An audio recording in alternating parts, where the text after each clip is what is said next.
Hello, and welcome to a little bit of a different video today, but I'm sure you will all know that last Wednesday, the 30th of October, we had the autumn budget, a bi-yearly statement made by the Chancellor of the Exchequer, where the annual budget is set out and explained. This year's autumn budget was rather important, as it was the first from the new Labour government, elected earlier in July of this year. There have been a lot of pressures with this budget, with a lack of financial headway apparently caused by the previous Conservative government's lack of financial planning, leading to a so-called £20 billion black hole. Regardless of whether you believe that or not, the most important thing going into the budget was the potential return to austerity caused by the dire financial outlook. According to Chancellor Rachel Reeves, austerity has been avoided, with growth being the largest aim of the budget. However, I am not here to dissect the budget entirely, or voice my opinions on some of what Rachel has and has not included. Today, I'm going through what's in the budget regarding transport, road and rail, and then voice my personal opinions on this. Hence, today is a bit of a different video, hopefully still educational and interesting nonetheless.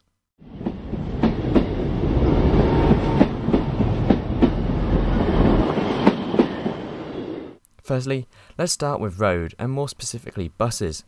Perhaps the main news story regarding buses, and one of the most well-reported changes in the budget, was the end of the £2 fare cap and it being increased to £3, increasing single journey cost by up to 50%. This, in my opinion, is a very bad move, regardless of how necessary it was to save money on the annual budget. The £2 fare cap was one of the better things Rishi Sunak introduced as Prime Minister, as a way to get to and from town cheaply and to promote growth following the COVID pandemic. Regardless of whether this has worked and created growth or not, and the official line from Treasury is that it has not worked, the cap has helped a lot of people, myself included. When I go and watch my team Leicester play, I take 2 buses, which total £4 for a single and £8 for a return. This, for an around 30-mile journey, is a brilliant fare and very good value for money, with the fare before the cap being introduced being around £15 one way, comparable with the train. I'm sure there are many other brilliant value for money bus journeys, much longer than the example to Leicester I've given here, such as Lancaster to Blackpool, 27 miles on one £2 ticket, but it goes to show how useful the cap is. Upping the cap to £3 one way is not only an odd number for a ticket price, but will take return trips to £6, an increase of 50%. According to Labour list, even a 10% increase in bus fares can lead to a 4.9% reduction in journeys. Although, I don't think bus usage will decline hugely, mostly due to the fact that the cap still means that most bus journeys are a lot cheaper than they originally were before the cap was introduced. But I do think it gives out the entirely wrong message for Labour. This was a budget meant to not hinder working people, and regardless of your definition of a working person, this cap increase will hinder those who Labour are apparently trying to help the most. Lifting the cap to £3 will take money away from the more than 5 million in transport poverty, reducing the amount of money which can be spent boosting the economy. Labour have and will be introducing some pretty good ideas on buses, such as the Better Buses Bill, which promises to put buses back into the control of local people and councils, whilst giving mayors more power over buses, which will mean fares can be regulated and kept low, just like how Andy Burnham, Mayor of Manchester, is keeping the B network buses to the £2 cap, whilst Sadiq Khan in London is not raising bus fares of TfL buses. Regardless, the cap increase gives out the wrong message to me in my opinion, and will affect most of the people in England. Not only is it cheap political points for rival parties and newspapers to make, many have already been made, but it suggests that Labour don't care about the average working person, the very people this budget was meant to help. Sure, the increase in minimum wage will offset some of this, but for many, including myself, it may make travelling by bus less attractive, especially for shorter distances. For example, if you live on an outskirts of a town or city, perhaps 10-15 minute bus ride away, is £2, let alone £3, good value for money? Not especially, and I imagine this will encourage people to get back into their cars or avoid travelling into town centres entirely. I do hope that the bus companies themselves will potentially cap some shorter distance journeys to £2, but I highly doubt this. Regardless, the move will save around £350 million, whilst London and Greater Manchester are still keeping the same bus fares as before. The cap will still provide great value for money for many routes across the country, but it's definitely one of the more negative aspects of the budget, transport-wise. Now onto the big one, rail. Budgets don't usually feature a lot in rail, but this year's autumn budget certainly featured some big highlights. Although not directly mentioned, this is probably the largest talking point, Fares. As it seems to be every year, regulated rail fares are increasing by 4.6% for England in March 2025, whilst rail cards are set to increase by £5, except the disabilities rail card. This wasn't mentioned specifically on the speech by Rachel Reeves, but was mentioned by the Treasury shortly afterwards. This, although expected, is still annoying, of course. Despite the Treasury saying it's the lowest absolute increase in 3 years, this does not stop it from making rail even more expensive. Rail fares are also set to rise above inflation for only the second time in 12 years, not giving the best of looks for the new government. Unregulated rail fares, which are set by the train operators themselves, are also likely to rise at about the same rate as the regulated ones, unless those on special promotions or other tickets which perhaps train operators want to keep low. For context, an off-peak return from London to Birmingham, valid on any operator, will go up from £69 to £72. Rangers and Rovers tickets will also increase, with, for example, the East Midlands Day Ranger going up from £48.50 to now over the £50 mark for the first time, a rather insane price for a single day ticket. For context, the same ticket cost just over £30 in 2011 and has increased £15 since 2014.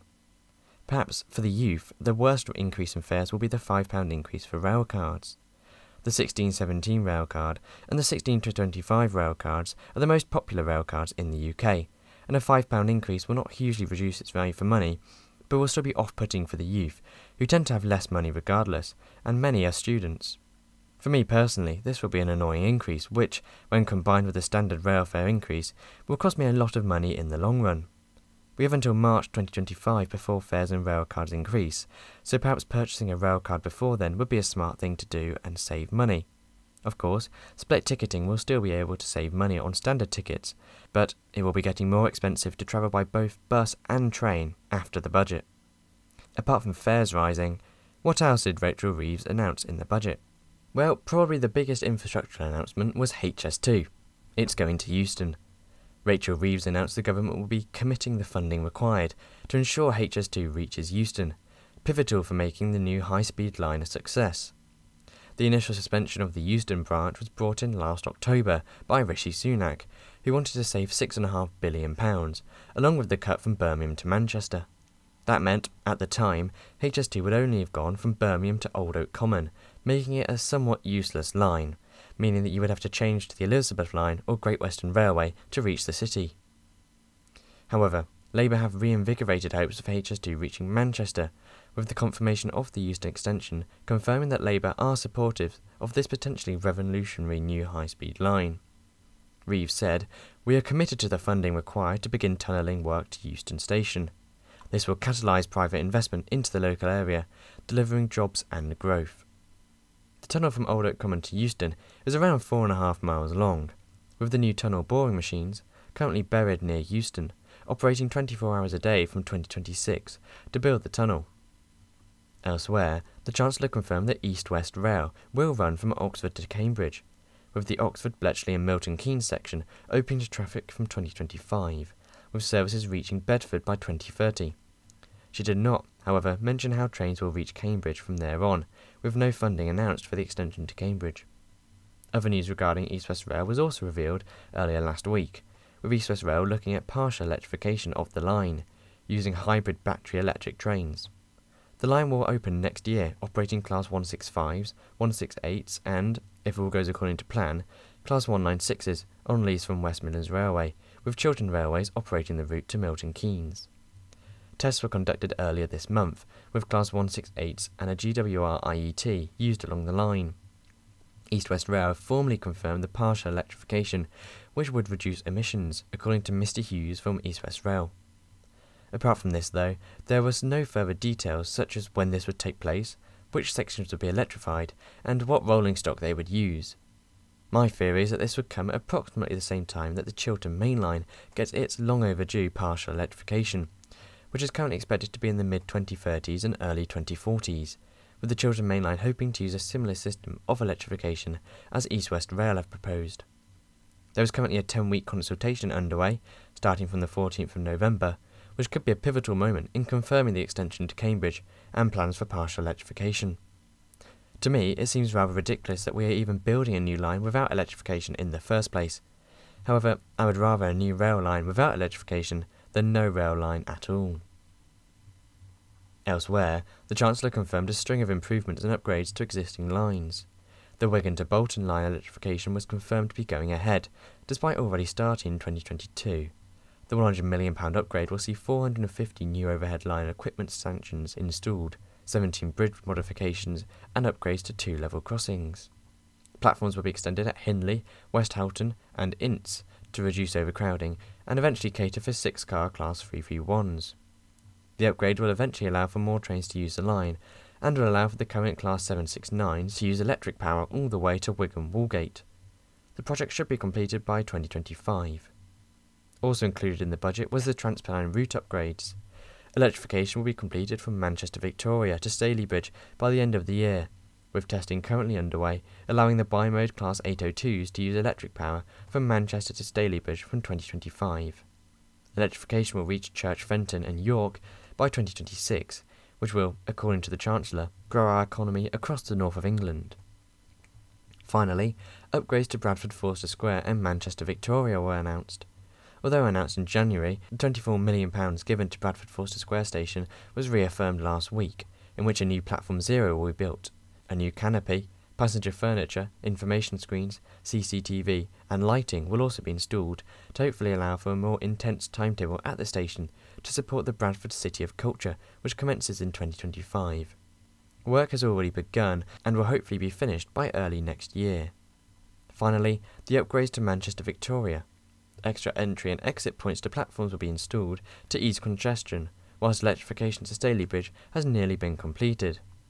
And that's about it for rail and bus related improvements announced in the budget. Well, announced is probably not the right term, but reaffirmed. Most of what was in the budget rail related was expected or is already underway, but nonetheless it is good to see the government is trying to support the rail industry, especially HS2 and East West Rail. The rail fare increases and bus cap increases are not great, but the cap remains nonetheless for buses. Whether it would have been scrapped under a different government or extended as £2, we will never know. Well, I hope you found this slightly different video interesting and perhaps you've learnt something new about the budget.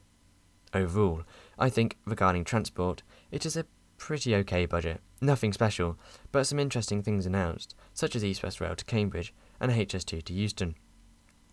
Of course, personally, the increasing in fares on both buses and trains is a bit of a bummer, but this usually happens every year anyway. Thanks very much for watching.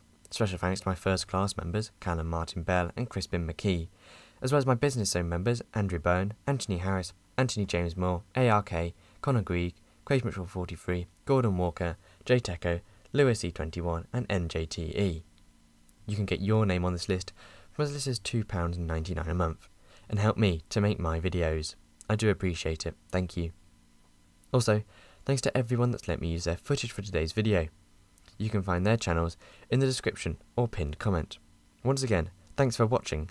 Check out my Twitter and my Discord linked in the description below, and I'll see you soon.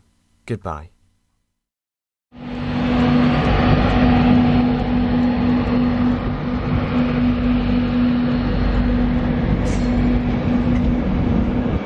next train to arrive at platform 8 will be the 1646 Northern